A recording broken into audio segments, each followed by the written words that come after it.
So last class तक हमने discuss कर लिया था सब्ट्रैक्शन ऑफ वेक्टर, हम डिस्कस कर चुके थे। Yes sir. सब्ट्रैक्शन में कुछ क्वेश्चन कराया था मैंने, कोई न्यूमेरिकल बेसिक? प्लीज चेक करना एक बार। सब्ट्रैक्शन पर मैंने कोई न्यूमेरिकल करा दिया था? करा था हमने। एक बेसिक से रिलेटिव वेलोसिटी पे न्यूमेरिकल किया होगा ना? नो सर, न्यूमेरिकल नहीं किया था। न्यूमेरिकल नहीं किया था। तो सब्ट्रैक्शन ऑफ वेक्टर पर जस्ट हमने एक फॉर्मूला ड्राइव करके छोड़ दिया था। Yes sir. एक दो न्यूमेरिकल्स देखते हैं सब्ट्रैक्शन ऑफ वेक्टर्स के। पहला बेसिक होगा formula based numerical, next numerical में हम थोड़ा सा मॉडिफिकेशन करेंगे। सो फर्स्ट क्वेश्चन है, आपके पास दो कार्स हैं, two cars A and B are moving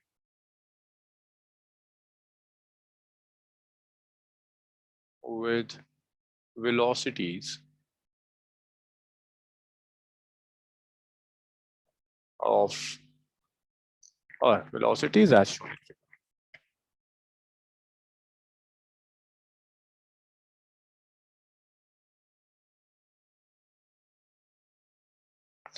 So दो कार्स हैं, उनकी velocities आपको given है, calculate their relative velocity.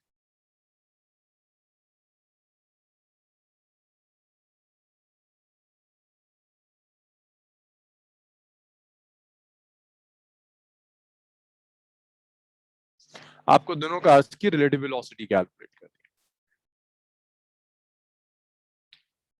So this is car A, इसकी कुछ velocity given. This is car B, इसकी कुछ velocity दी है. An angle between them is, let's say, 37 degree. 37 degree का angle दिया. So that's VA, which is say 5 meter per second. This is VB, which is, let's say, 10 meter per second. Relative velocity means, let's say, VAB मैं आपसे कहता हूँ velocity of A with respect to B. Relative velocity of car A with respect to B, VAB लिख दिया. तो velocity of A with respect to B is VA minus VB. अब ये VA minus VB ही क्यों होता है? Why it's not VB minus VA? That we will discuss in relative velocity. This we will discuss when we do relative velocity detail. Right now मैं just direct formula use कर रहा हूँ. VAB is VA minus VB. आपको vector subtraction सीखना है, relative velocity अभी नहीं सीखना.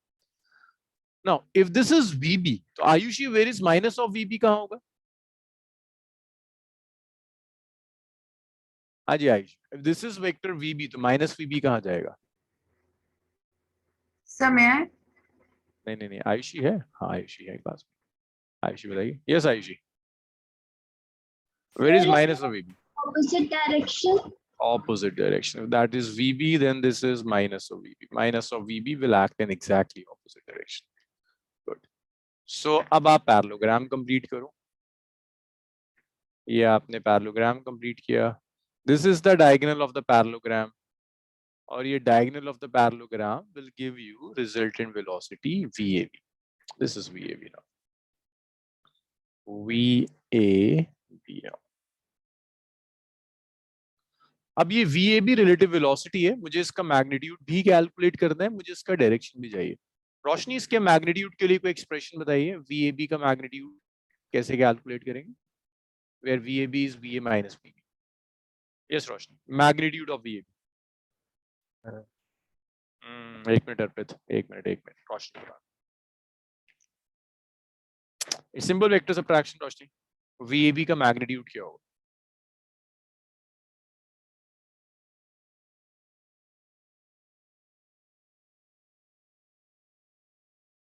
रोशनी, am I audible? हाँ यस बच्चे, VAB का मैग्नीट्यूड कैसे करेंगे? We are subtracting two vectors, हमने ड्राइव किया होगा I am sure last class. अच्छा चलो अर्पित हेल्प करेगा. अर्पित, रोशनी की थोड़ी हेल्प करो, बताओ मुझे क्या आ रहा है magnitude of VAB. Sir under root a square plus b square minus 2ab cos theta. हाँ बस इतना चेंज आएगा Roshni. In parallelogram law instead of plus यहाँ पर एक छोटा सा चेंज ये आता है, ये माइनस हो जाता है, -2a vb cos 37। आप वैल्यू सब्स्टिट्यूट करना शुरू कर दीजिए। सो VAB का मैग्नीट्यूड हो जाएगा, VAB is root over VA square, that's 5 square, VB square 10 square, minus 2VA VB 2 into 5 into 10 cos 37, which is 4 by 5. It gets cancelled out. So VAB is root over 100 plus 25, 125 minus 80, 80 हो जाएगा ना, 4 2 से 8, 80 कितना हो गया, 80 root over 45 metre पर second. ये complete हो गया, कंप्लीट हो गया है, कुछ बचा हुआ है अभी सांची, कंप्लीट है, कुछ बचा है अभी, सर डायरेक्शन। डायरेक्शन बचा हुआ है। Let's say it's making some angle beta with this direction. Okay, I need this angle beta. So tan beta के लिए आप क्या कर सकते हो, tan beta का कुछ रिलेशन हमने पढ़ा था, क्या था रिलेशन tan beta का, tan beta is b sin theta over on a minus b b cos beta. That's tan beta. अच्छा सूरज, जरा सा मेरी हेल्प करो, कैसे डिसाइड करेंगे out of VA and VB, this is VA and this is minus VB, right? Which one is vector A, VA or minus VB, which is vector A, and which one Sorry is, sir, I didn't get your question. see this is VAB, right? This Yes, sir. VAB is making some angle beta with VA. So out of VA and minus VB, which is your vector A and which one is your vector B? ये decide कीजिए। So vector is VA and vector B is minus vector B. आप कैसे decide करो ये that vector A is VA and vector B is minus VB? ये decision कैसे लिया आप? अगर मैं आपको ये बीटा सर दे दूं, क्योंकि जो एंगल बन रहा है वो वेक्टर A पे बन रहा है तो फिर that is very good. If I take this angle as beta, अब A vector क्या होगा? minus vector B. Minus vector. Perfect. So ये clear है सबका? The value, the A and B will depend upon the vector which respect to which we are taking this angle beta. जिसके respect में भी आप beta लोगे, that will be vector A, another will be vector B. Let's substitute the values. B is VB. देखो minus VB मत लिखना. This is magnitude of vector B, and this negative sign is in direction. So don't write it as minus VB. Write it as VB. Sine 37 degree over A, which is VA, minus VB cos 37 degree. So I can write tan beta as Sir, V. sin 37 and cos 37 would be given in the question. No, We have to learn it. You have to learn it. Cos 37 is 4 by 5 and sin 37 is 3 by 5. Okay, you have to remember it. 4 by 5 and 3 by 5. Sir इसमें vector A का लिया है as A, so B के साथ vector A भी बना रहा है एंगल। नहीं देखो, ये आपका VAB है ना, आपको इसका डायरेक्शन चाहिए. So VAB is making some angle beta with VA. That's why I'm taking this VA as vector A and minus of VB as vector B. ठीक है, जिसके साथ भी आप बीटा डिफाइन कर रहे हो वो A होगा और दूसरा वाला B होता है. Okay sir. और यहाँ मैटर नहीं करता, व्हेन यू कैलकुलेट मैग्नीट्यूड तो A B मैटर नहीं करता, सिमेट्रिकल है. आप VA square plus VB square लिखो या आप VB square plus VA square लिखो, that is the same thing. Now let's substitute the values. VB is 10, sin 37 is 3 by 5,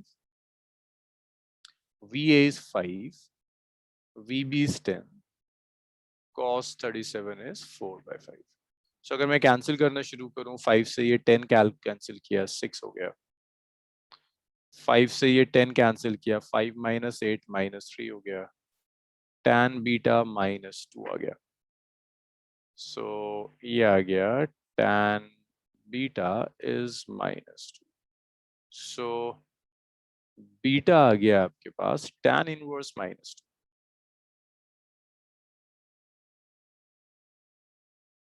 सो ये आपका कंप्लीट है। This is magnitude and this is the direction of your resultant vector. तो formula based numerical.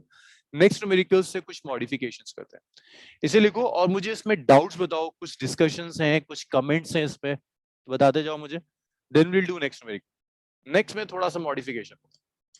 Sir जैसे पिछली बारी जो हमने R12 का करा था, तो R12 और R21, तो फिर R12 में हमने vector R2 minus vector R1 करा था।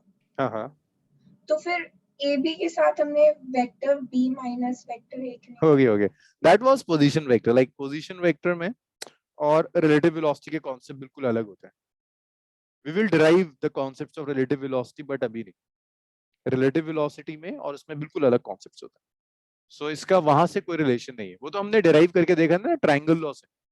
ये ट्रायंगल लॉ से डिराइव नहीं हो, ये तो अपने आप में एक थ्योरी है। रिलेटिव वेलोसिटी, ऑब्जर्वर कहाँ होगा, बॉडी कहाँ होगी। सो अभी मैं उस डिस्कशन पर नहीं आ रहा। अभी तो फिलहाल मैं सिर्फ आपको इतना बता सकता हूँ कि यहाँ वो लॉजिक नहीं है जो लॉजिक पोजीशन वेक्टर में था। पोजीशन वेक्टर हम डिराइव कर सकते थे यूजिंग ट्रायंगल, बट ये ट्रायंगल लॉ से डिराइव। ठीक है, दोनों अलग चीज है। तो वहां से मत लेना कि वो VAB is VB minus VA, that's valid only for position vector. Yes sir, क्योंकि हमने एग्जाम्पल में पिछले बार ये भी लिखा था AB वाला, वहाँ पे A और माइनस B। राइट वहाँ R था ना, that was position vector. This is relative velocity, totally different concept. Huh? But it's good कि आप लोग relate करने लगे हो, that's really good. That's good. इतना लिख लो तो मुझे प्लीज बताओ, एक छोटा सा न्यूमेरिकल है, से आप सॉल्व करो। लाइशा क्लियर है ये? Yes sir. सर मेरे को एक डाउट है। सर मैं जब न्यूमेरिकल करती हूँ इस टॉपिक से रिलेटेड, मुझसे सब हो जाता है, बट मुझसे डिस्टेंस वाला पार्ट नहीं होता। डिस्टेंस वाला पार्ट मींस डिस्टेंस वाला पार्ट कौन सा है? सर जो डिस्टेंस निकालना होता है। डिस्टेंस मुझे बताना भी क्लास के एंड में ना, मुझे बताना कौन सा न्यूमेरिकल है जो आपसे अटक रहा है। सर मेरे को भी डाउट है sir. Will solve it class के एंड में बताना। हाँ सर मैंने आपको एक चैट बॉक्स पे क्वेश्चन सेंड किया है सर, मुझे आ नहीं रहा है। ये क्रॉस से आएगा। अभी हमने क्रॉस प्रोडक्ट करा नहीं है ना।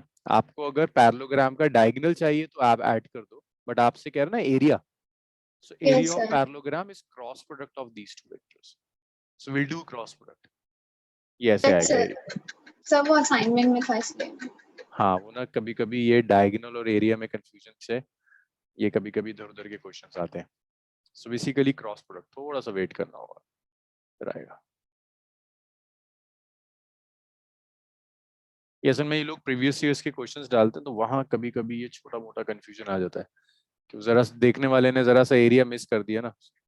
यहाँ डायगोनल होता तो आप कर सकते थे, ऐड कर देते, लेकिन एरिया है तो ये क्रॉस प्रोडक्ट का question.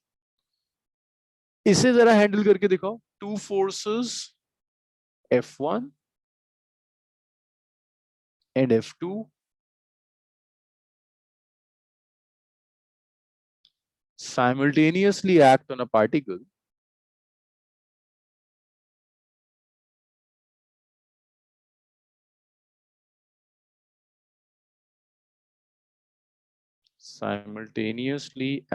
a particle making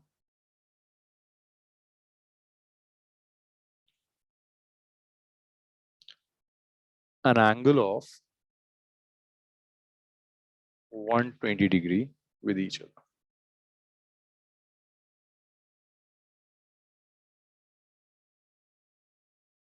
If one of them is reversed,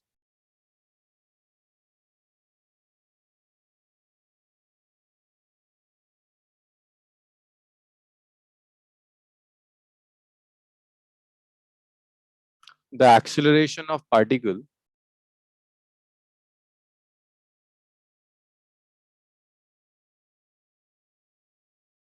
becomes √3 times.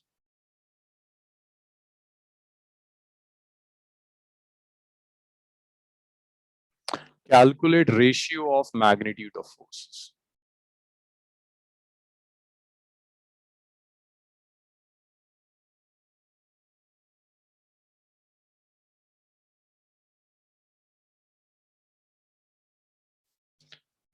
आपको फोर्सेस के मैग्नीट्यूड्स का रेशियो चाहिए.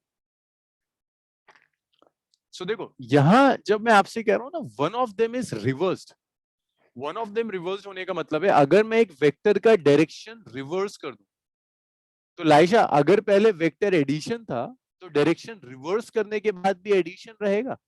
लाइक अगर मैं आपसे कहता हूं सॉल्यूशन में मैंने आपको ये दो वेक्टर्स ड्रॉ करके दिया, this is vector f1 and this is vector f2. Angle between them is 120 degree. Laisha बहुत ढंग से सुनिएगा ये question. 120 degree, that's f1 and this one is f2. Laisha अगर मैं किसी एक वेक्टर का डायरेक्शन रिवर्स कर, लेट्स से मैं f2 का डायरेक्शन रिवर्स कर, तो अगर ये पहले वेक्टर एडिशन था तो डायरेक्शन रिवर्स करने के बाद भी वेक्टर एडिशन रहेगा या कोई चेंज आएगा? लाइशा नेगेटिव हो जाएगा वो. नेगेटिव हो जाएगा तो वेक्टर एडिशन रहेगा या वेक्टर सब्ट्रैक्शन में कन्वर्ट हो जाएगा? सर तो एडिशन. अभी तो एडिशन है, f1 और f2 को आपने ऐड किया, आपको एक वेक्टर f मिल गया, या इसको मैं ऐसे लिखता हूं दोनों को ऐड किया और आपको एक वेक्टर r1 मिल गया, where r1 is f1 plus f2. अगर मैं किसी एक का डायरेक्शन रिवर्स कर देता हूं, लेट्स से मैं f2 का डायरेक्शन रिवर्स कर देता हूं, ये f1 है, ये f2 था आपका, मैंने ना डायरेक्शन कुछ ऐसे करके रिवर्स कर दिया. अब बताओ मुझे लाइशा, अगर मैं डायरेक्शन रिवर्स कर कि ये f1 है,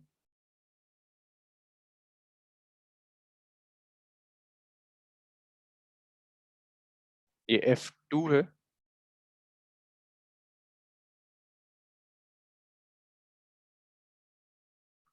और अगर मैं इसको माइनस ऑफ f2 कर देता हूं,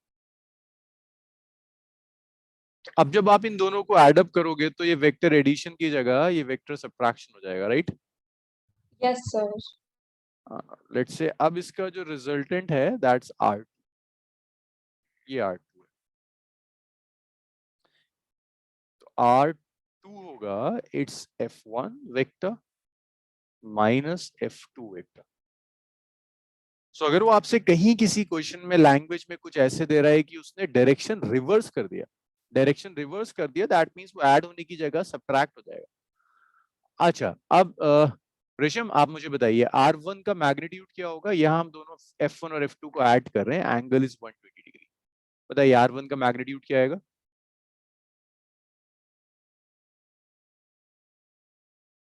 सॉरी रोशनी, रोशनी हम एडिंग F1 एंड F2, तो R1 का मैग्नीट्यूड क्या होगा?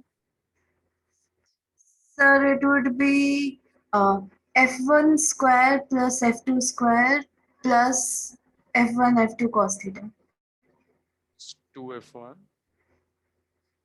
F2 Cos theta. cos 120. हाँ, Yes. And sir. cos 120 कितना होता है रोशनी? ये भी हमने यूज किया है कभी? Some -1. नहीं -1 है, ये आयुषी बताएगी. आयुषी cos 120 कितना होता है? आयुषी cos 120. अच्छा आयुषी को भी याद नहीं है. सूरत, सूरत cos 120 कितना होता है? minus half. Minus half. So it's twice of f1, f2, cos 120 is minus half. So see this 2 will cancel this 2 and you are left with only f1 square, f2 square minus f1. अच्छा रेशम R2 का magnitude बताइए मुझे, R2 का magnitude क्या होगा? रोशनी, magnitude of R2 क्या होगा रोशनी? Sir R2 is F1 minus F2 ना, मैग्नीट्यूड क्या होगा रोशनी R2 का? Sir F1 square minus F1 square plus F2 square minus 2 F1 F2 cos 120.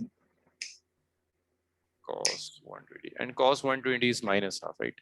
So when I substitute sir. the values, it will be root over F1 square plus F2 square minus 2F1 F2 cos 120 is minus half now. So this 2 will cancel this 2. You will get that R2 is its root over F1 square F2 square plus F1 F2. I call this as equation number 1 and this is equation number 2. अच्छा Ayushi mic काम कर रहा है आपका? Yes sir. Ayushi मुझे बताओ कि वो कह रहा है कि जब रिवर्स कर दिया ना तो एक्सीलरेशन पार्टिकल का √3 टाइम्स हो गया। कह रहा ना कि पहले F1 F2 था, कुछ रिजल्टेंट आया होगा, अब वो कहता है जैसे ही रिवर्स कर दिया इनिशियल पहले वाले रिजल्टेंट का अब √3 टाइम्स हो गया। मतलब इस स्टेटमेंट से जो मैंने हाईलाइट किया है, can you relate R1 and R2? सोचो जरा आयुषी। वो कहता है एक फोर्स का डायरेक्शन रिवर्स कर दिया और एक्सेलरेशन √3 टाइम्स हो जाता है। So through this expression can you relate R1 and R2?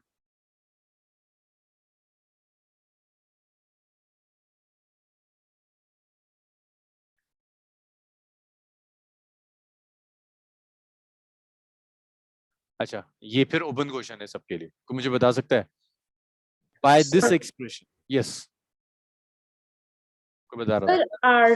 R2 would be equal to √3 times R1। But Laisha आपका R1 और R2 क्या है? इट्स एक्सेलरेशन और it's force? Laisha yes sir R2 क्या है? इट्स एक्सेलरेशन और फोर्स? R1 R2 फोर्सेस है ना, दोनों फोर्स। लेकिन यहाँ क्या दिया है? √3 टाइम्स फोर्स दिया, एक्सेलरेशन दिया, एक्सेलरेशन दिया हुआ, राइट? yes sir तो आप एक्सेलरेशन के डेटा से फोर्स को कैसे रिलेट कर सकते हो? If you saying that R2 is √3 R1, हो सकता है आप ठीक हो, मैं जस्ट ये पूछ रहा हूँ कि अगर उसने डेटा आपको एक्सेलरेशन का दिया है तो आप फोर्स कैसे कैलकुलेट कर सकते हो?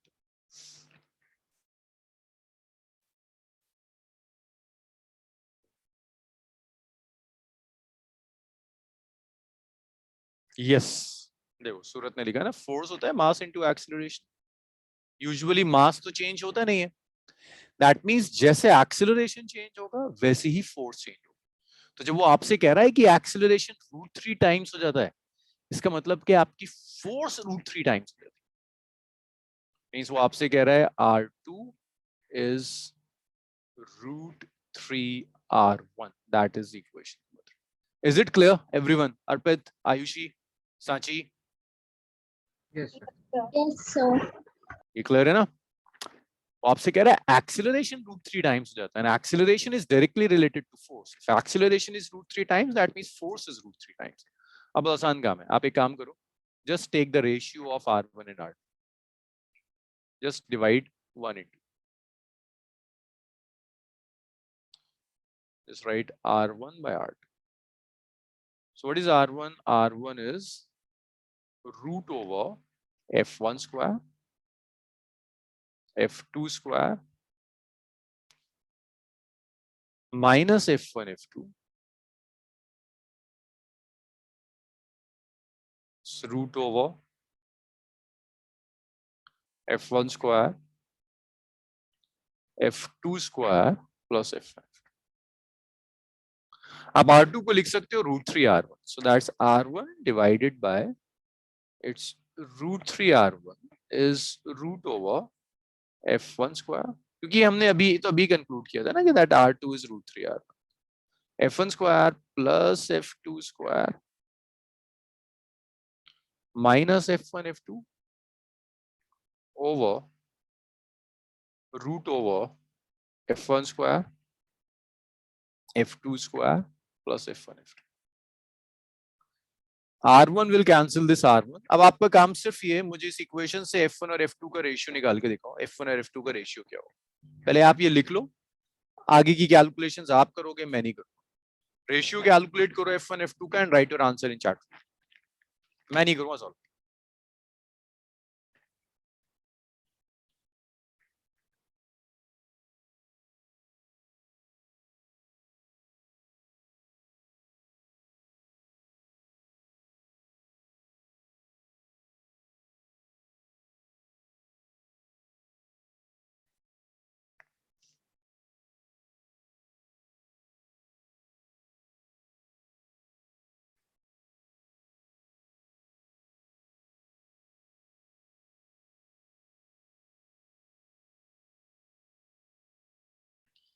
रेशियो लीजिए R2 R1 का, जो रेशियो मैंने लिया हुआ है, और मुझे जस्ट F1 और F2 का रेशियो चाहिए.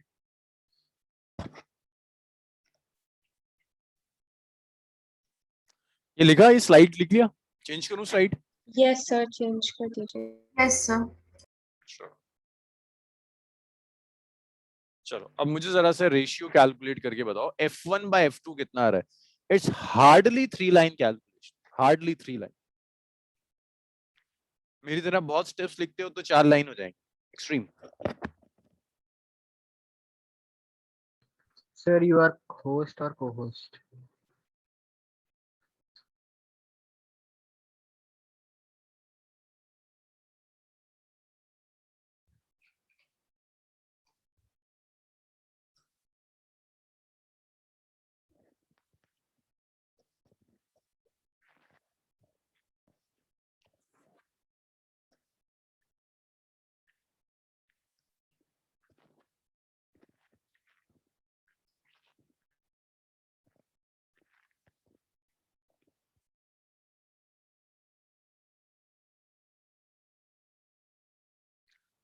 अर्पित का आंसर सही आ रहा है. सांची नहीं, गड़बड़. कुछ गड़बड़ है सांची. बाकी लोग, आयुषी, रोशनी, कितना टाइम लगेगा? सूरत, सांची एक बार चेक करो. Laisha, it's very easy.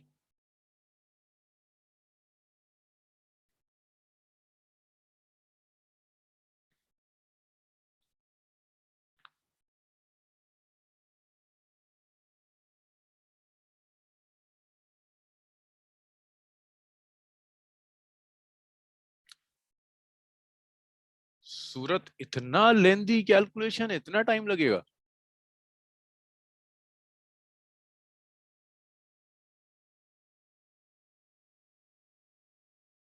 जितने टाइम ने अर्पित ने किया ना, that's the ideal time for this question.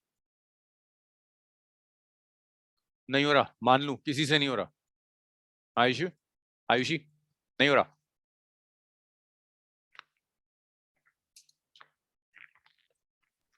No sir.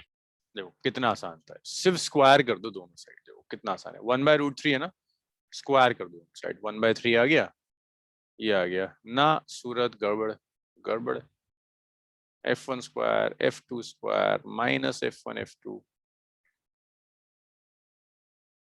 divided by F1 square F2 square plus F1 F2.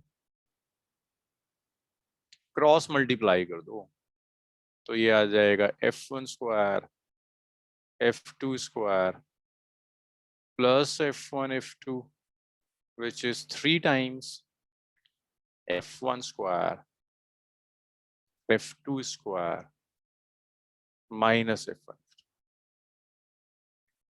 तो आप इसे ऐसे लिख दो ना कि ये हो गया F1 square, ये हो गया F2 square, ये हो गया F1 F2, ये हो गया 3F1 square, ये आ गया 3F2 square और ये आ गया 3F1 F2.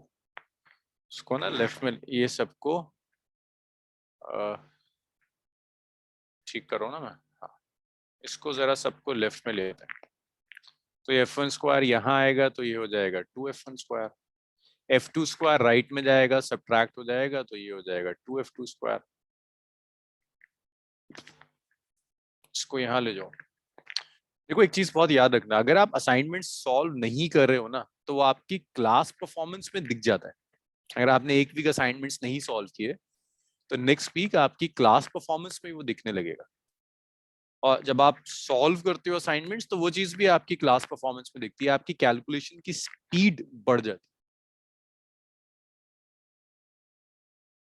असाइनमेंट इसलिए इंपॉर्टेंट है। मिनिमम असाइनमेंट्स देता हूं मैं आपको, जो भी आपके पास होते हैं मिनिमम असाइनमेंट्स आते हैं, आपको तो इससे ज्यादा सॉल्व करना चाहिए लेकिन वो मिनिमम है। अभी आपके पास पैकेज भी आना शुरू हो जाएगा, प्रॉपर आपके पास लिस्ट होगी, आपके पास हर टॉपिक पे 30-40 क्वेश्चंस हुआ करेंगे। एक असाइनमेंट जो मैं आपको देता हूँ वो मिनिमम है, कितना तो आपको करना है। आप नहीं करोगे तो मैं क्लास में दिखा सकता हूँ कि अच्छा ये कौन असाइनमेंट सॉल्व कर रहा है कौन नहीं कर रहा है, दिखने लगेगा, आप खुद आइडेंटिफाई कर लोगे कि हाँ सॉल्व ना करने से मेरी क्लास परफॉर्मेंस बेकार होगी। तो देखो अगर यहाँ मैं दोनों साइड रूट ले लूं तो आप लिख सकते हो 0 इज f1 माइनस f2, ये आ गया f1 is equal to f2। जब f1 is equal to f2 तो f1 और f2 का रेशियो कितना होगा 1। मतलब कोई टफ कैलकुलेशन है लाइशा, सांची?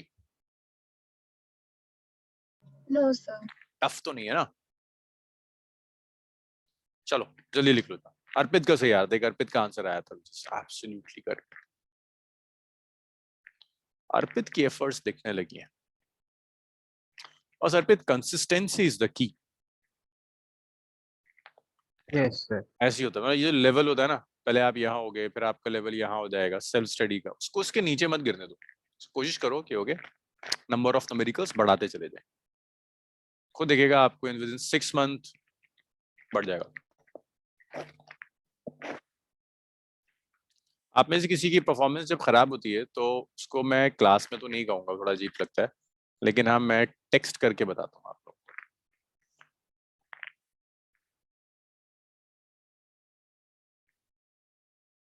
ये क्लोज ग्रुप्स, छोटे छोटे ग्रुप्स इसीलिए हैं ताकि टीचर को सब दिखता रहे आप लोगों के साथ क्या हो रहा है। चलो चेंज कर दूं? Yes sir. So that is about subtraction of vector. मैं और बहुत डेप्थ में नहीं जा रहा सब्ट्रैक्शन में, और न्यूमेरिकल्स नहीं करा रहा। न्यूमेरिकल्स मैंने सब रिजर्व करे हुए हैं रिलेटिव वेलोसिटी के लिए। जब मैं रिलेटिव वेलोसिटी कराऊंगा then I will be using subtraction of vector. अब सब्ट्रैक्शन ऑफ वेक्टर की एक प्रॉपर्टी होती है that it is anti commutative.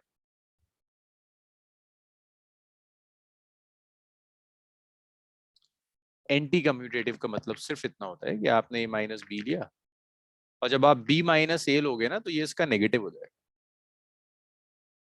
Ayushi, negative sign का क्या मतलब है? मैग्नीट्यूड चेंज हो जाएगा, डायरेक्शन रिवर्स हो जाएगा। Ayushi,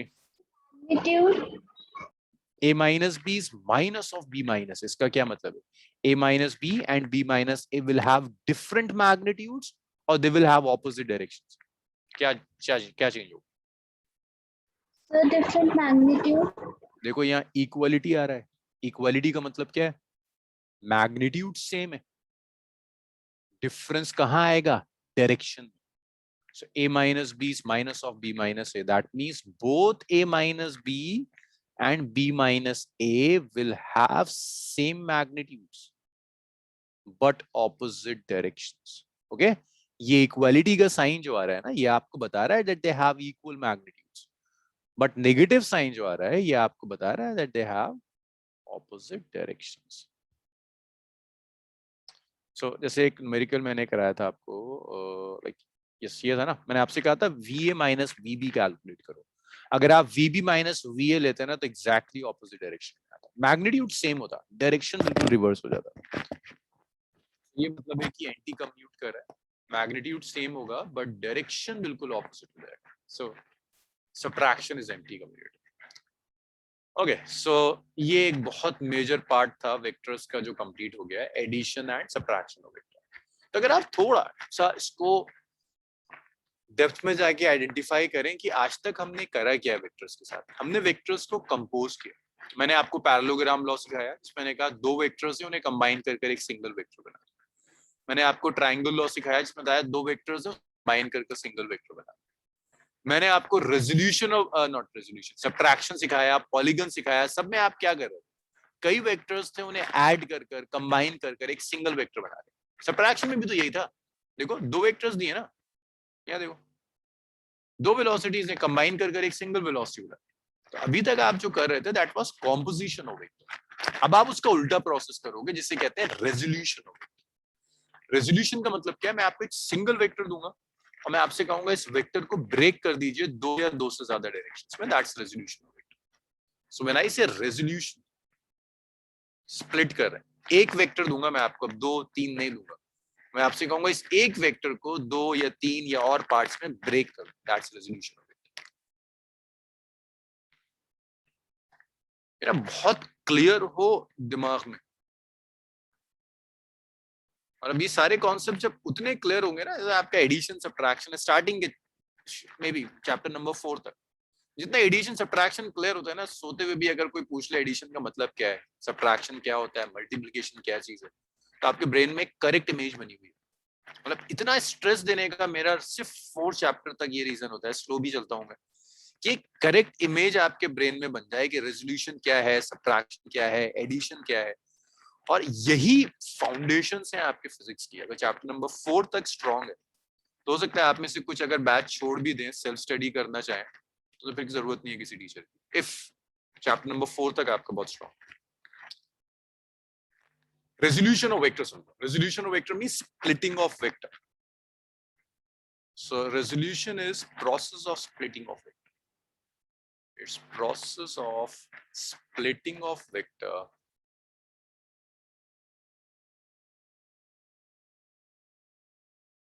into components.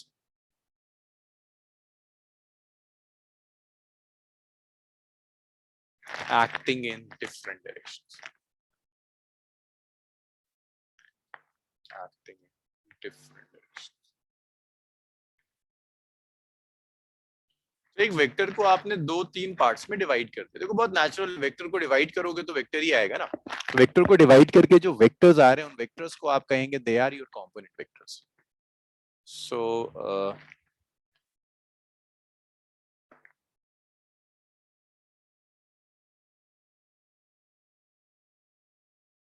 this is x-axis, this is y-axis. ये x और y नहीं लेते, और जनरल करते हैं। मैं आपसे कहता हूँ ये एक वेक्टर a है, मैं कहा इसको दो पार्ट्स में ब्रेक कर दो। अब वो दो पार्ट्स कहीं भी आप ले सकते हो, आपने इसे दो पार्ट्स में ब्रेक कर दिया। आपने कहा कि ओके, एक पार्ट है जो यहाँ एक्ट कर रहा है विच इज a1, एक और पार्ट है जो इस डायरेक्शन में एक्ट कर रहा है विच इज a2। a को दो पार्ट्स में ब्रेक किया, one is a1, vector a1, another is vector a2, and the angle between vector a1 and vector a2 is theta. तो आपने वेक्टर a को सिंपली दो पार्ट्स में ब्रेक कर दिया, एक a1 है, दूसरा वेक्टर a2 हो जाएगा। जब आप a1 और a2 को ऐड करेंगे then you will get back the same vector, आपको दोबारा से वेक्टर a मिल जाएगा।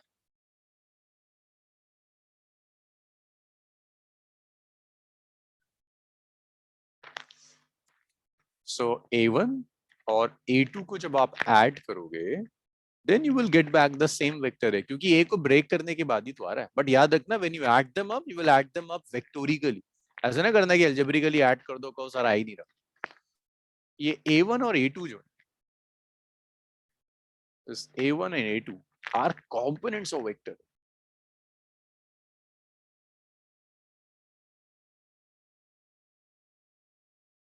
This a1 and a2 are the components of vector है। ये वेक्टर a के components है, वेक्टर a को ब्रेक करने के बाद ये दोनों चीजें आ रही हैं, उसे आप कहोगे ये components है आपके vector. So that's resolution. Splitting of vector into a components is resolution. In general, a1 और a2 में कुछ भी एंगल हो सकता है। हो सकता है मैं अर्पित से कहूँ अर्पित वेक्टर a को ब्रेक करो, अर्पित दो पार्ट्स में ब्रेक करे, अर्पित कहे कि ये मेरे दोनों पार्ट्स में एंगल 30 डिग्री है, कोई प्रॉब्लम नहीं है। मैं लाइशा से कहता हूँ ब्रेक करने के लिए, लाइशा ब्रेक करती है, लाइशा कहती है मेरे वेक्टर्स के बीच में एंगल 60 डिग्री आ रहा है, कोई इशू नहीं, दोनों को ऐड करके दोबारा से वेक्टर a आ जाएगा। बट यूजुअली फिजिक्स में we are interested in a very particular type of components which we call rectangular components. We're interested in very particular type of components which we call rectangular components. So see, what is rectangular? What are rectangular components? Rectangular components are basically those components which are perpendicular to each other. वो दो components जो एक दूसरे के perpendicular होंगे, they are known as rectangular components. Rectangular component simply means components which are perpendicular to each other. Components which are perpendicular to each other. तो वो components जो एक दूसरे के perpendicular होंगे, they are known as rectangular components. Calculate करना बड़ा आसान है. This is x-axis.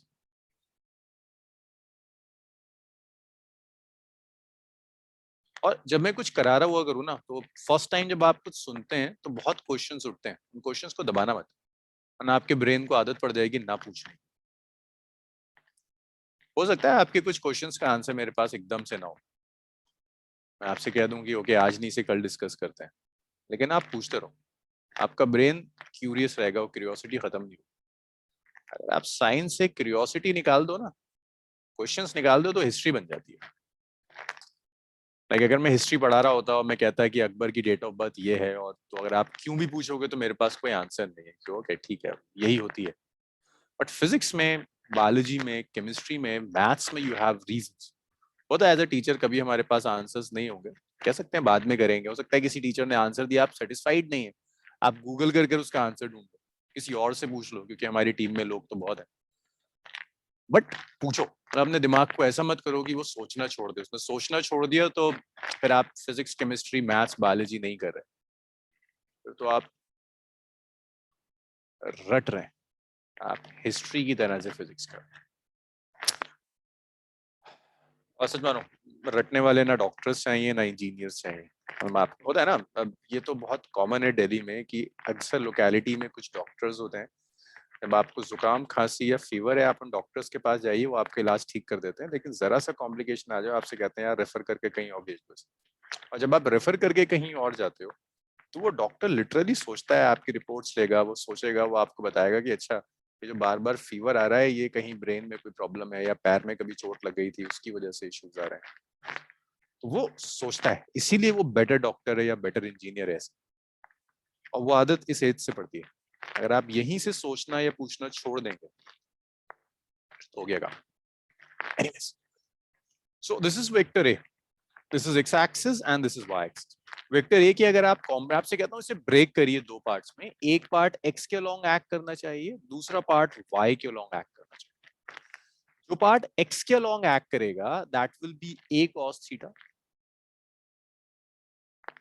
जो y के अलोंग एक्ट करेगा that is a sin theta. तो ये a cos theta, a sin theta है क्या? मैं आपसे कह रहा हूँ वेक्टर ए को दो पार्ट्स में तोड़ दो, ब्रेक कर दो. एक पार्ट x के अलोंग आना चाहिए, दूसरा पार्ट y के अलोंग आना चाहिए. तो x के अलोंग जो पार्ट आ रहा है that is a cos theta. y के अलोंग जो पार्ट आ रहा है that part is a sin theta. अब क्यों x के अलोंग cos है, y के अलोंग sin है, ये हम डिसाइड ऐसे करते हैं.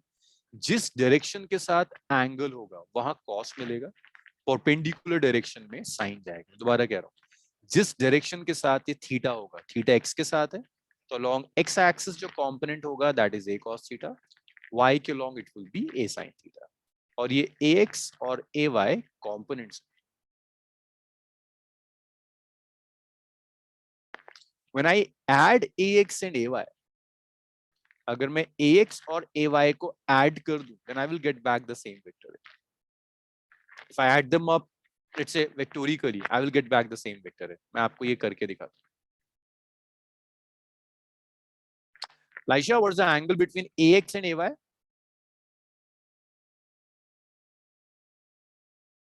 मुझे ax plus ay करना है. Laisha, ax और ay में एंगल कितना है?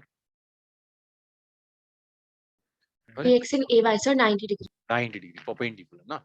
सो ये आएगा root over ax square ay square y's of ax ay cos 90.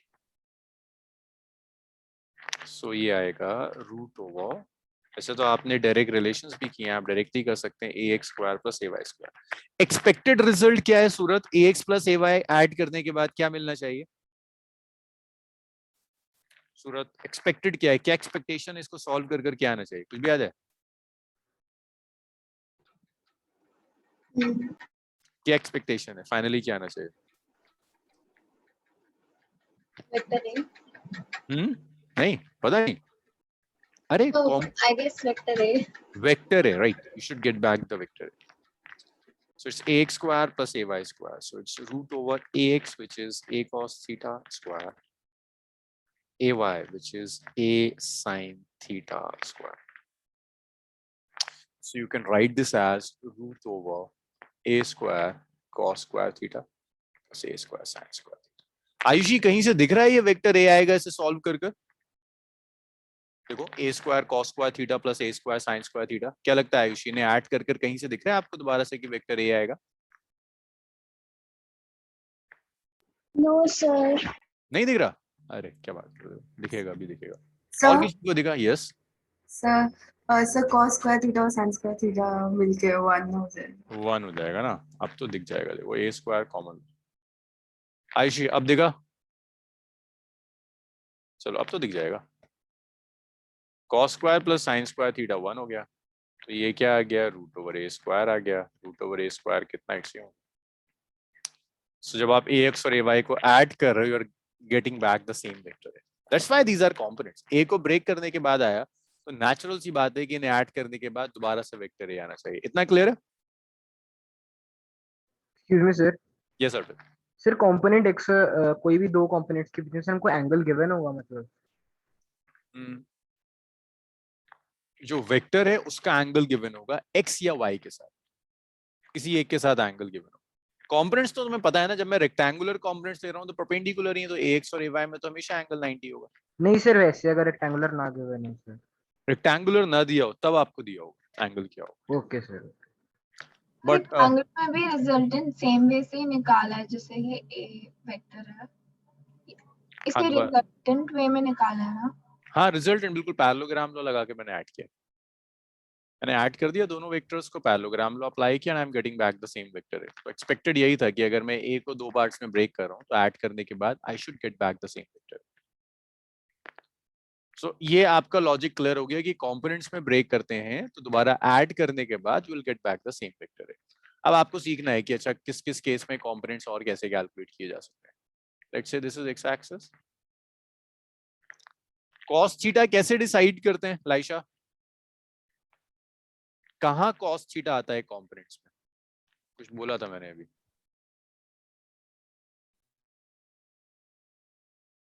सुना ही नहीं है ना रोशनी? कुछ कहा था मैंने, cos थीटा कैसे डिसाइड करते हैं, कहाँ cos थीटा आता है और कहाँ sin थीटा आता है?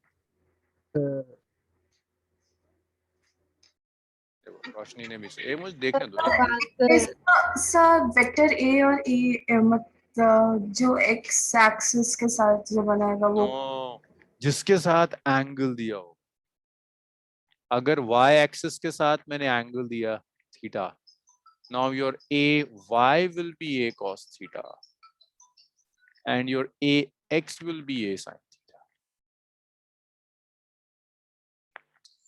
जिस डायरेक्शन के साथ भी एंगल देगा वहां कंपोनेंट cos होगा, परपेंडिकुलर डायरेक्शन में sin जाएगा। यहां देखो लास्ट वाली एग्जांपल, एंगल किसके साथ दिया था, x के साथ दिया था, तो x के अलोंग cos है, परपेंडिकुलर डायरेक्शन में sin देगा। तो हमेशा याद रखना है जिस डायरेक्शन के साथ भी वो आपको एंगल देगा उस डायरेक्शन के अलोंग कंपोनेंट cos होगा, परपेंडिकुलर डायरेक्शन में कंपोनेंट sin हो जाता है। एक चीज और देखो, इसमें एक वैरायटी और आती है। अगर मैं आपसे कहूं कि आपका जो वेक्टर है वो सिर्फ x एक्सिस के अलोंग ही एक्ट कर रहा है, this is x axis, this is y axis and this is your vector, ये है आपका vector a which is acting along x axis। तो ये पहले आप मुझे लॉजिकली बताओगे, आपका लॉजिक क्या कहता है? मान लो ये वेक्टर फोर्स है, ये फोर्स सिर्फ x एक्सिस के अलोंग एक्ट कर रही है, आपका लॉजिक क्या कहता है? क्या इस फोर्स का कोई इफेक्ट y के अलोंग भी जाएगा? क्या कहता है आपका logic Sanchi? If a vector is acting along x axis, force मान लो, if a force is acting along x axis, तो क्या उस फोर्स की वजह से y के अलोंग कोई चेंज आएगा? नो सर, नहीं आना चाहिए। ओके सूरत, क्या लगता है आपको, क्या कोई y के अलोंग इफेक्ट आएगा? if a vector is acting only along x-axis? Maybe yes. Maybe yes. खुद सोचो, अगर आपके पास लेट्स कोई ऑब्जेक्ट है, आप उसको पुश कर रहे हो एक्स एक्सिस के अलॉन्ग, तो मुझे नहीं लगता है कि उस ऑब्जेक्ट का कोई भी मोशन वाई के अलॉन्ग होगा अगर आपने फोर्स सिर्फ एक्स एक्सिस के अलॉन्ग लगाई। मतलब होना तो ये चाहिए, फिर applying a force along x axis, तो पार्टिकल का एक्स कंपोनेंट तो एग्जिस्ट करेगा वेक्टर का, बट जो वाई कंपोनेंट होगा that y component should be zero. अगर आप एक्स के लॉन्ग अप्लाई करो तो इफेक्ट सिर्फ एक्स के लॉन्ग है, वाई के लॉन्ग को इफेक्ट ही नहीं जा रहा। एग्जांपल दो, जैसे अगर मैं आपसे कहता हूँ ये ईस्ट है और ये नॉर्थ है, एक कार है वो ईस्ट के लॉन्ग मूव कर रही है, ओरिजिन से ईस्ट के लॉन्ग चलती है, क्या इस कार ने वाई के लॉन्ग को डिस्टेंस कवर किया? नो सर, कोई डिस्टेंस कवर नहीं किया, कोई इफेक्ट वाई के लॉन्ग। लेकिन अगर ये ऐसे जाता है, इसका क्या मतलब? एक्स के लॉन्ग भी कुछ इफेक्ट है और नॉर्थ के लॉन्ग भी कुछ इफेक्ट है। So if you have a vector which is acting only along x-axis, तो जो भी effect होगा that's along x-axis only. There is no effect along y-axis. आप calculate कैसे करोगे? This is vector A. It's acting along x-axis. X-axis के साथ जो angle है that's zero. तो आप इसको लिखोगे that's A cos zero. Cos zero is 1. क्योंकि अगर कोई vector x-axis के along act कर रहा है ना, that means making a 0 degree with x-axis. Cos zero 1 होता है, ये A आ गया। ए वाई आप क्या लिखोगे? आप लिखोगे a sine zero. Sine zero zero होता है तो ये जीरो हो जाएगा।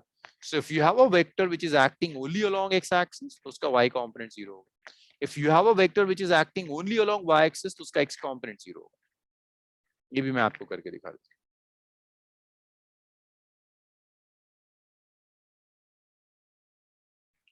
So this is x axis, this is y axis. So अगर मैं आपसे कभी कहूं कि एक वेक्टर है which is acting along y axis, Arpit x component कितना होगा इस वेक्टर का? Sir zero. जीरो, कोई x कंपोनेंट नहीं होगा। तो आप इसको ऐसे लिखोगे, it's acting along y axis, तो y के साथ 0 डिग्री एंगल होगा, तो आप ऐसे लिखोगे it's a cos 0 which is a। But अगर एक वेक्टर y के अलोंग है, x के अलोंग कोई इफेक्ट नहीं आएगा उसका, सो आप लिख सकते हो कि ax जो होगा it's a sin 0 which is x के अलोंग कोई इफेक्ट नहीं है, जो भी इफेक्ट है that's only along y axis now. So ये अलग अलग केसेस हैं रेजोल्यूशन। इतना लिखो, then we'll do one few examples on resolution of vectors.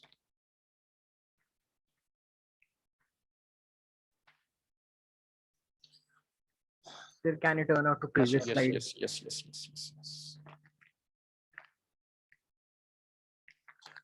Surat, I need just one more lecture to finish this topic. So maybe from the next week onwards, I'll be starting with calculus.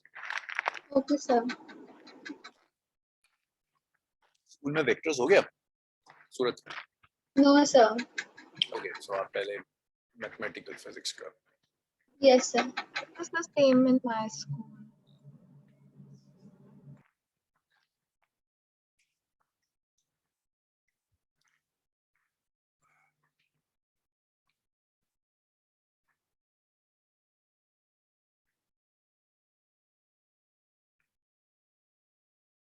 हो गया? Change कर दूं Sir, slide? Yes. sir, the components can only be two or it can be more than two. Like, It can be more than two. It can be, you can have any number of components, but usually we deal with rectangular components. Like throughout physics, you will always deal with two components. But yes, you can break your vector into any number of components. okay, sir. और मैं जो theory भी discuss करूंगा that's for two components only. Extreme case में three components आपको सिखाऊंगा, but for to सारा काम आपका टू कंपोनेंट्स हो जाएगा। Yes, you can break your vector into any number of components of your choice. Can I change the slide now? Yes, sir.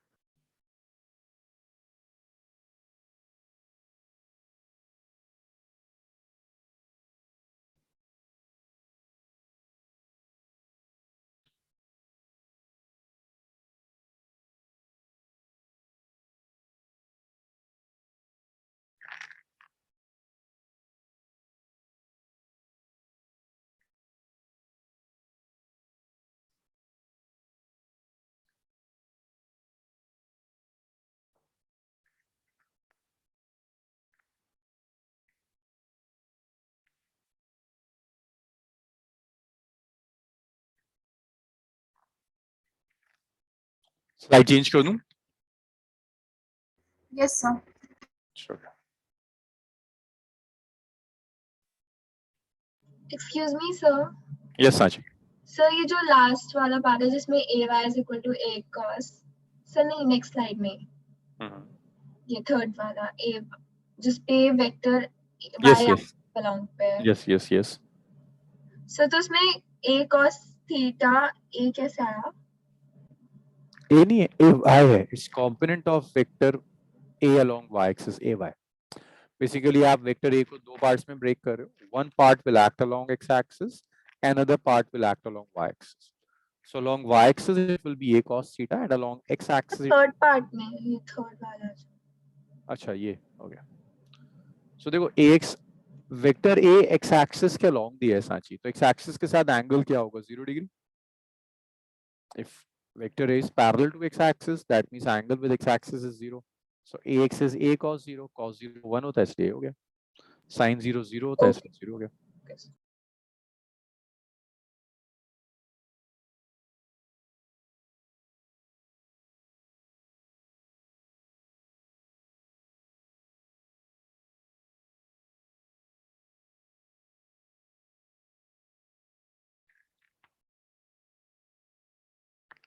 Change कर दूं slide?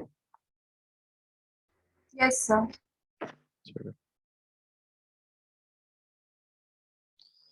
Okay, let's do few questions on resolution of vector.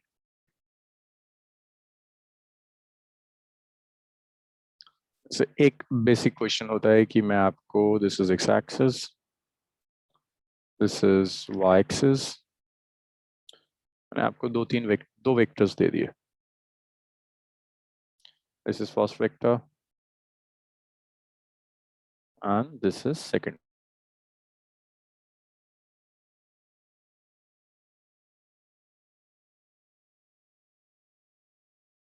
एक और interesting application है resolution की. आप polygon law से बच जाओगे अगर रेजोल्यूशन आता है. तो इसे मैं लिख लेता हूँ that this is a force of 10 Newton. This is angle is 37 degree. This is force of 4 Newton. This angle is 60 degree. So force के दो कंपोनेंट्स होंगे. एक कंपोनेंट पॉजिटिव एक्स एक्सिस के अलॉन्ग जाएगा विच इज f1x. दूसरा component positive y axis के along जाएगा.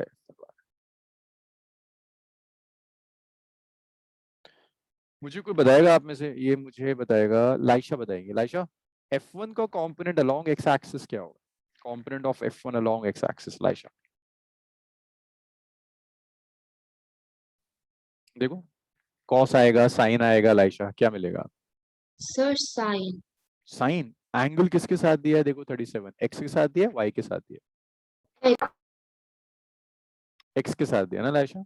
Yes जिस सर. डायरेक्शन के साथ एंगल देता है वहां पर cos आता है. ओके. Okay sir. और परपेंडिकुलर डायरेक्शन में साइन आता है. राइट.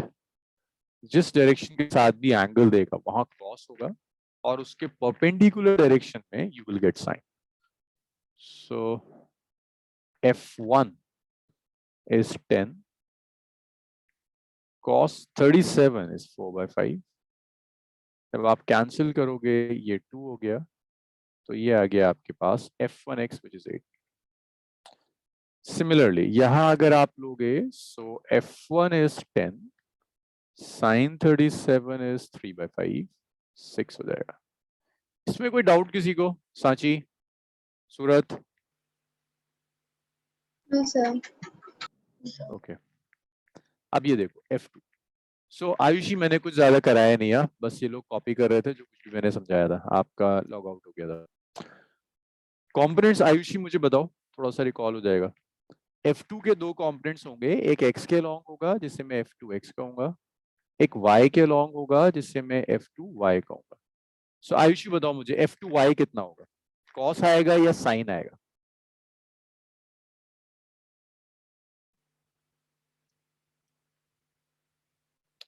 फिर चला गया इसका. सर y के लॉन्ग क्या होगा? यस आयुषी, y के लॉन्ग क्या जाएगा? cos या सर sin? y के along cos, x के along sin.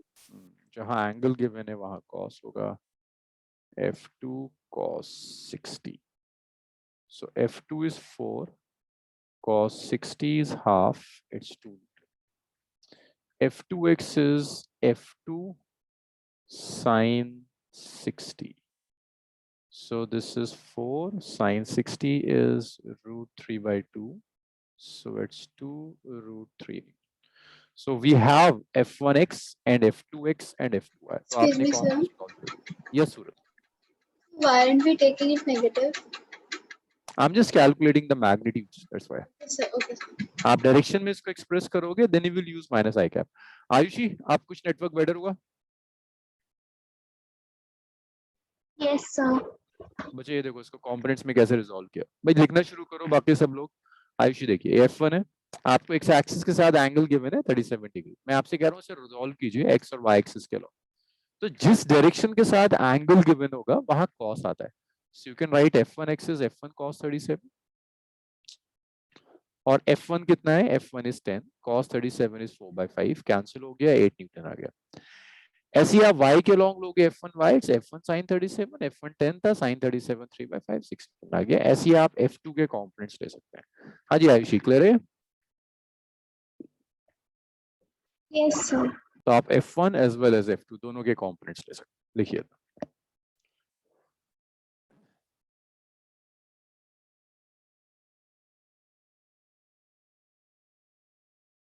जहां भी एंगल गिवन होगा वहां cos होगा, परपेंडिकुलर डायरेक्शन में sin. सर f2x पे कौन सा वेक्टर है जो x एक्सिस के अलोंग है? ये यस सर. ये मैग्नीट्यूड कैलकुलेट किया है साची मैंने. f2 is 2 root 3 Newton. Direction कहाँ होगा f2x का? नेगेटिव x एक्सिस के लॉन्ग. f2x तो f2 वेक्टर का, ये जो वेक्टर f2 है इसका x कंपोनेंट सर है. वो f2 वेक्टर का वेक्टर है, लाइक कंपोनेंट है. Component. Okay sir.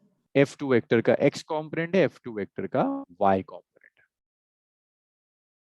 Okay sir.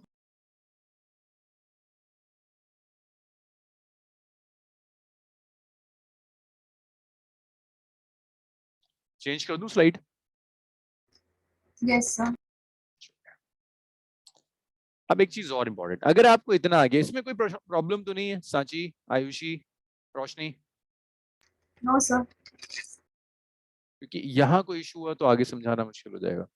तो ये तो सिंपलेस्ट है, x and y component of the vectors. लेकिन जरूरी नहीं है कि रेक्टेंगुलर कंपोनेंट हमेशा x और y के लॉन्ग. रेक्टेंगुलर कंपोनेंट की देखो डेफिनेशन क्या थी? Components which are perpendicular to each other. तो रेक्टेंगुलर कंपोनेंट्स इन जनरल किसी भी दो डायरेक्शंस में हो सकते हैं. कोई जरूरी नहीं है दो डायरेक्शंस हमेशा y. वो दो डायरेक्शंस कुछ भी हो सकते हैं, कहीं भी हो सकते हैं, जैसे आप रेक्टेंगुलर कंपोनेंट्स करोगे. सो अगर मैं आपको कुछ और एग्जांपल्स, इंक्लाइंड प्लेन का एग्जांपल लेते हैं, बहुत फ्रीक्वेंटली आप यूज करेंगे इसे. That's an inclined plane. Angle of inclination is theta.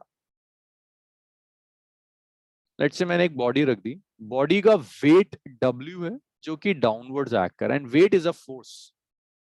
ये वेट है W. ये जो डायरेक्शन है, ये वाला डायरेक्शन है,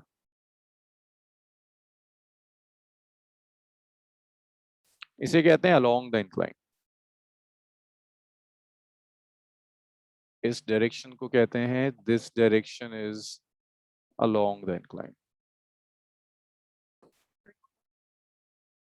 this is along the incline.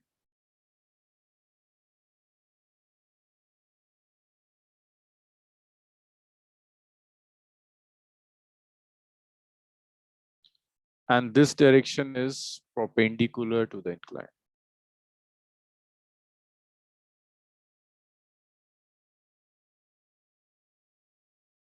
This is perpendicular to the incline.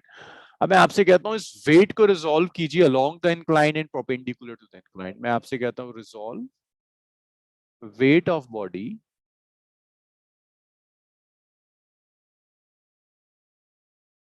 along and perpendicular to the incline. आपसे कह रहा हूं इसके वेट को रिजॉल्व कर दीजिए along the inclined plane as well as perpendicular to the inclined plane. So देखो आपको along या perpendicular के साथ वेट का एंगल गिवन होना चाहिए. अगर ये थीटा है और ये 90 है तो सांची ये कितना होगा ट्राइंगल का थर्ड एंगल? हेल्प करो मेरी. थीटा ये 90, ये कितना हो जाएगा ये वाला? 90 minus theta. 90 minus theta. Perfect. If it is 90 minus theta और ये एंगल है 90, तो मुझे बताओगे सांची ये बचा हुआ कितना होगा?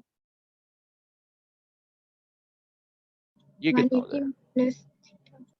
नहीं, टोटल 90 है, 90 माइनस थीटा तो थीटा तो बचेगा, थीटा ही बचेगा ना. अब मैं आपसे सिर्फ इतना कह रहा हूं कि इसे रिजॉल्व करो along the incline and perpendicular to incline.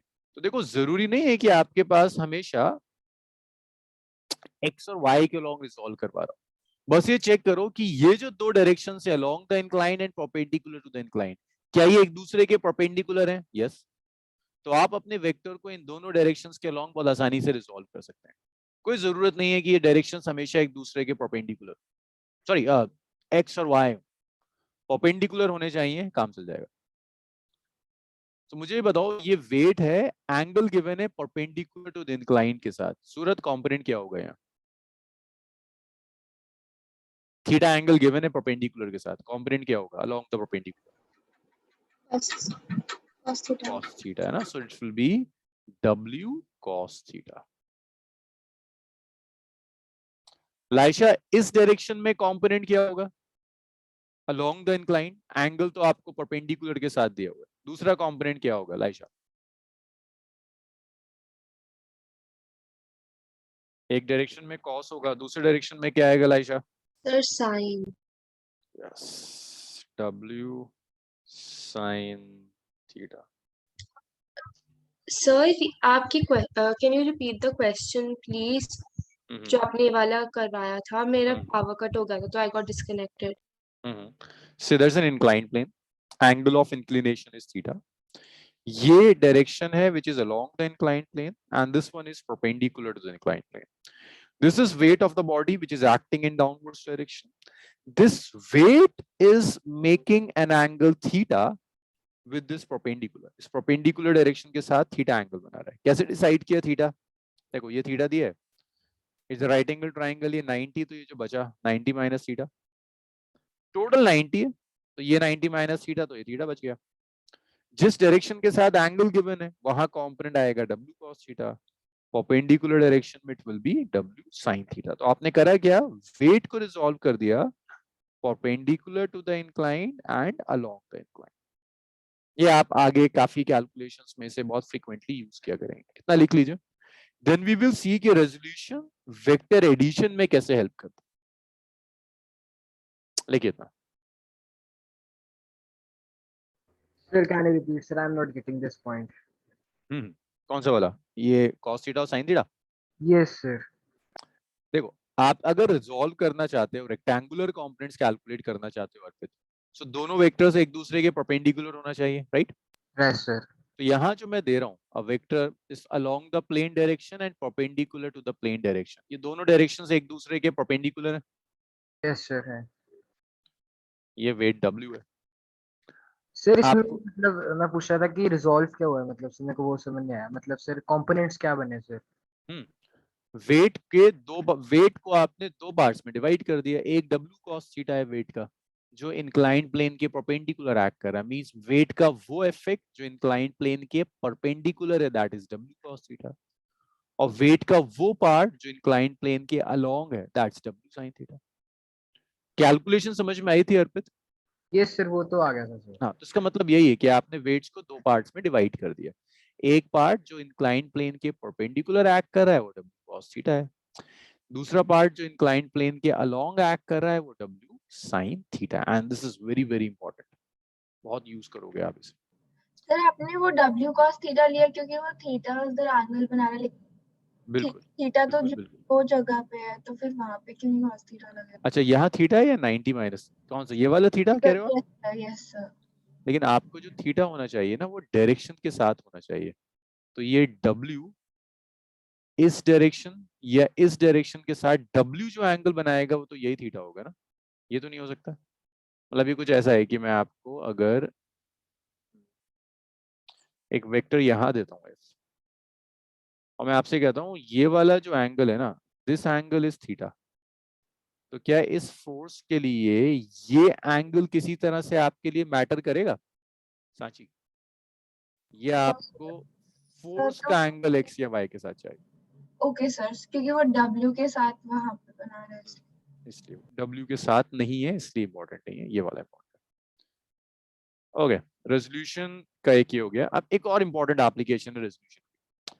If you have more than two vectors, तो उन्हें ऐड करने के लिए इंस्टेड ऑफ पॉलीगन लॉ आप रेजोल्यूशन की हेल्प ले सकते हैं। रेजोल्यूशन वेक्टर एडिशन में भी आपकी हेल्प करेगा। देखो एक एग्जांपल के थ्रू देखते हैं। तो यूजिंग रेजोल्यूशन आप एडिशन ऑफ वेक्टर भी कर सकते हैं, ये एडिशन ऑफ वेक्टर में भी आपकी हेल्प करता है।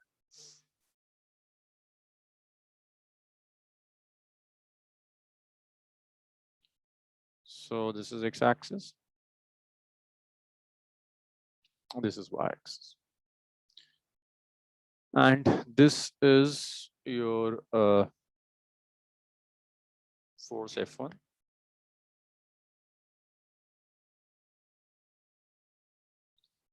तीन फोर्सेस दे देते हैं F1, एक और मैं आपको फोर्स दे देता हूँ, दिस इज फोर्स F2, एक और मैं आपको फोर्स देता हूँ, मैं आपसे कहता हूँ एक और फोर्स है विच इज फोर्स F3। तीन फोर्सेस।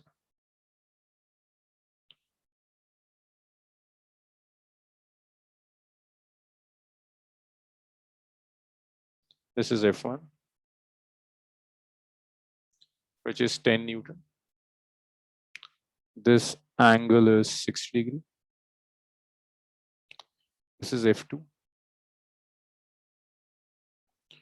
which is 4 Newton.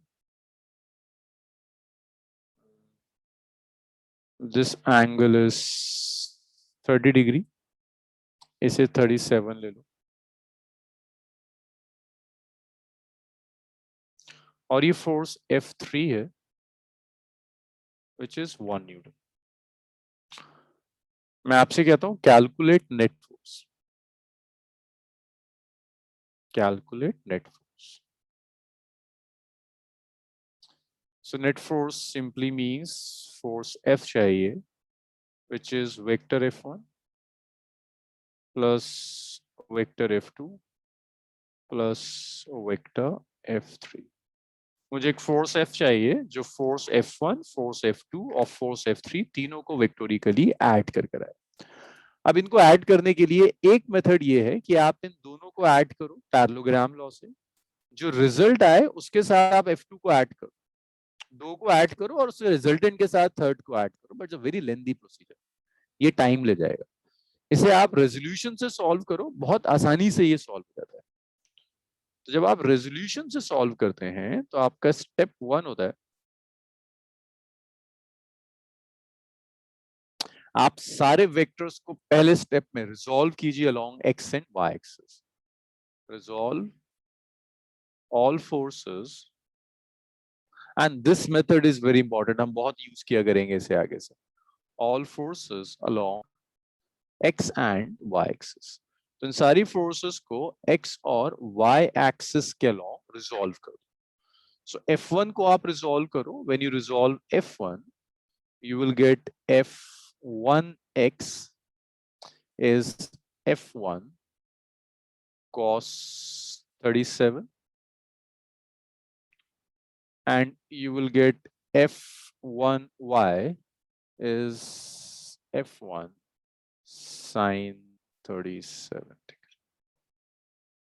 तो यहां से आप लिख सकते हो कि आपका F1x आ गया। F1 cos 37 का क्या मतलब है? F1 is 10, cos 37 आ गया आपका 4/5, so that's 8 Newton। ये आ गया F1 which is 10, sin 37 is 3/5 which is 6 Newton। मुझे एक बात और बताओ, क्या आप इस F3 को भी रिजॉल्व करोगे? यस, F3 का डायरेक्शन क्या है Ayushi? Ayushi direction of F3 देखो, क्या डायरेक्शन, किस डायरेक्शन में F3 एक्ट कर रहा है? x-axis. Along x axis. So if a vector is acting along x axis, तो उसका y component कितना होगा आयुषी? ये समझने? So it would be 0. 0. If a vector is acting along x axis, then its y component would be 0. Resolve करने की जरूरत नहीं है, बट इसको रिजॉल्व करना होगा। आयुषी मुझे जल्दी से बता दो, इस F2 का y कंपोनेंट क्या होगा? F2y साइन आएगा या कॉस आएगा आयुषी? कॉस आएगा ना, जिस डायरेक्शन के साथ एंगल गिवन हो वहां कॉस आता है। Very good. So this is 4 cos 30 is √3/2, so it is 2√3 Newton. Similarly, आप यहाँ से F2x कैलकुलेट कर सकते हो। F2x हो जाएगा F2 sin 30, 4 sin 30 is half, it's 2. Yeah. तो आपने सारी फोर्सेस को रिजॉल्व कर डाला x एक्सिस के अलोंग भी और y एक्सिस के along. Step 2,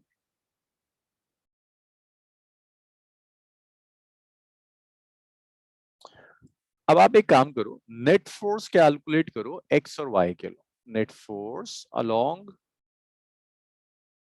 x and y axis. Arpit, along x axis कितनी फोर्सेस दिख रही हैं? जरा काउंट करो, कितनी फोर्सेस हैं जो x एक्सिस के अलोंग एक्ट कर रही हैं?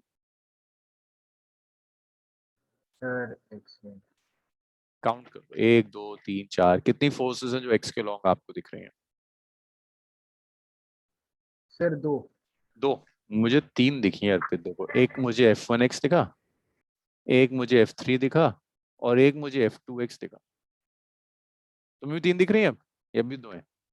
अच्छा यस सर 3 है।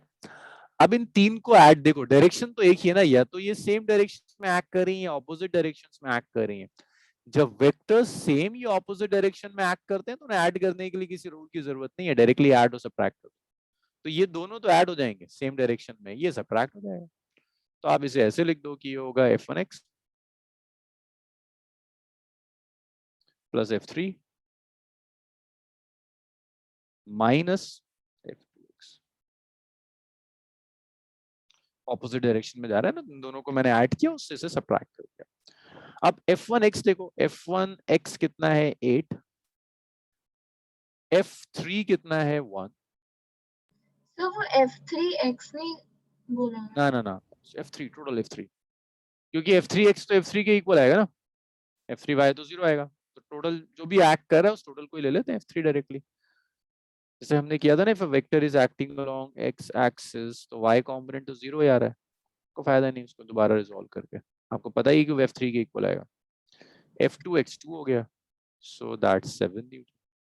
जब आप Fy लोगे, साजी y एक्सिस के अलोंग कितनी फोर्सेस हैं? 2 ऐड होंगी सबट्रैक्ट होंगी? तो सब्ट्रैक्ट। क्यों सबट्रैक्ट क्यों होगी, ऐड क्यों नहीं होगी? डिफरेंट डायरेक्शंस में, they are opting in opposite direction. हाँ, सो आप इसको क्या लिखोगे? F1y। देखो डिफरेंट और ऑपोजिट में फर्क है ना, डिफरेंट तो कुछ भी हो सकता है। तो टिपिकली जब आप वेक्टर्स में कहते हो ना डिफरेंट डायरेक्शंस, तो एंगल कुछ भी हो सकता है, बट व्हेन यू से opposite direction that means 180 degree. So F1y is 6, F2y is 2√3। इतना न्यूटन हो गया। आपने फोर्स x के लॉन्ग नेट कैलकुलेट कर ली, नेट फोर्स आपने y के लॉन्ग कैलकुलेट कर ली। अब आपको इन दोनों को ऐड करना है, Fx प्लस Fy। इन दोनों को ऐड करने के लिए अब थर्ड आ जाएगा, third step, add F1x and Fy। अब तो तुम्हें आता है भाई, Fx और Fy को ऐड करने के लिए पैरेललोग्राम लॉ लगा दो, Fx एंड Fy को add. To add Fx and Fy, you can use parallelogram law. You can use, this is F1x, this is F2x.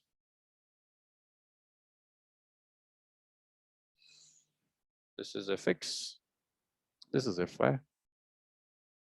अब मैं इसे पूरा सॉल्व नहीं करूंगा, मैं कैलकुलेशंस पूरी नहीं करूंगा, आपके लिए कुछ कैलकुलेशंस छोड़ूंगा। तो ये आपकी रिजल्टेंट फोर्स है F।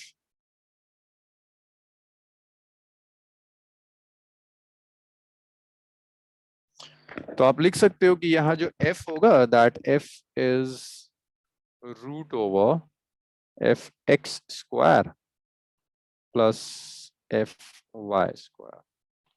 तो ये जो f होगा that's root over F x is 7, F y is this 6 minus 2 root 3। तो मैं इसे सॉल्व नहीं करूंगा, बहुत टाइम ले जाएगा। 7 square plus 6 minus 2 root 3 square, ये मैग्नीट्यूड आ गया। डायरेक्शन ये बीटा हो जाएगा।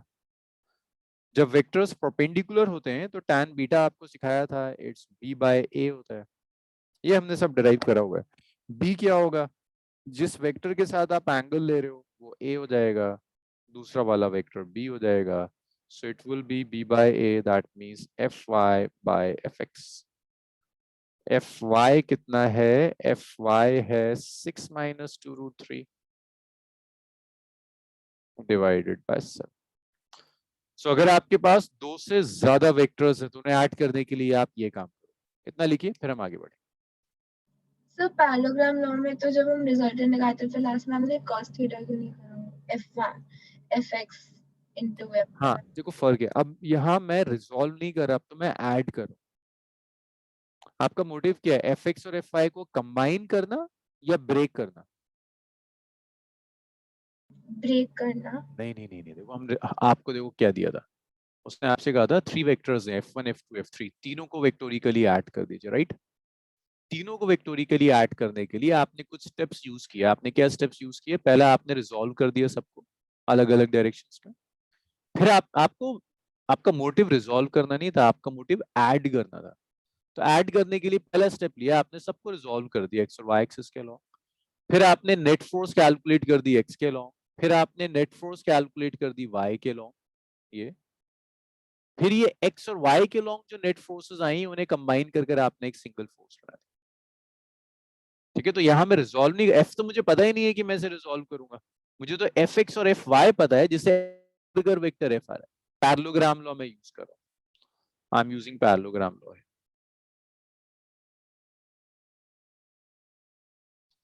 साची हुआ कुछ क्लियर? लास्ट स्टेप में मैं रिजॉल्व नहीं कर रहा, मैं कंबाइन कर एक सिंगल वेक्टर बना रहा हूँ, क्योंकि मेरा मोटिव है ऐड करने का। लेकिन पैरेललोग्राम का फॉर्मूला तो डिफरेंट होता है। हाँ लेकिन पैरेललोग्राम में देखो एक केस 3 देखो पलट कर, when vectors are perpendicular, special cases लिखवाया था मैंने।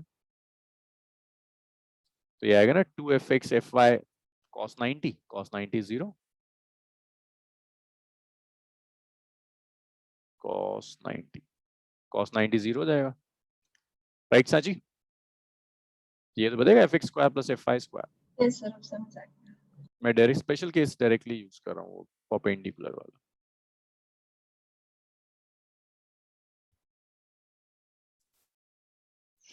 चलिए देखिए,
वो इतना।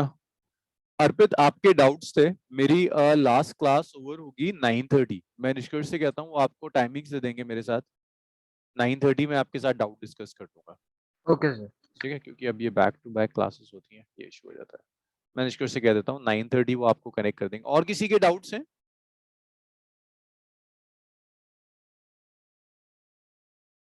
लाइशा आपके डाउट्स हैं? No sir. अगर किसी के डाउट्स हैं मुझे बता दो, 9:30 में अवेलेबल हूँ तो मैं आपको कनेक्ट कर लूँगा।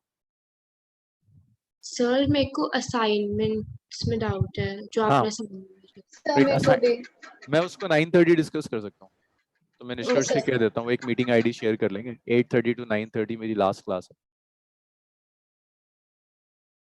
तो यूज कर लेंगे। सर नेक्स्ट स्लाइड दिखाना। So please show the next slide.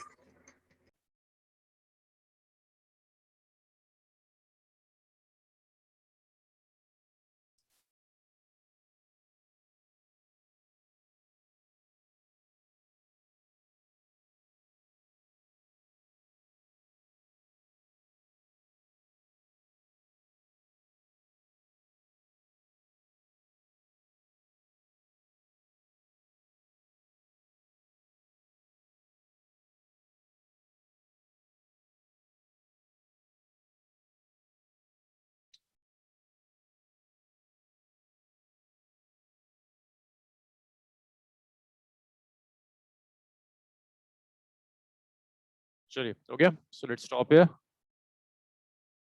Doubts आपके मैं 9:30 लेता हूँ, निष्कर्ष आपके साथ मीटिंग आईडी शेयर कर लेंगे। ओके चलो, थैंक यू, बाय।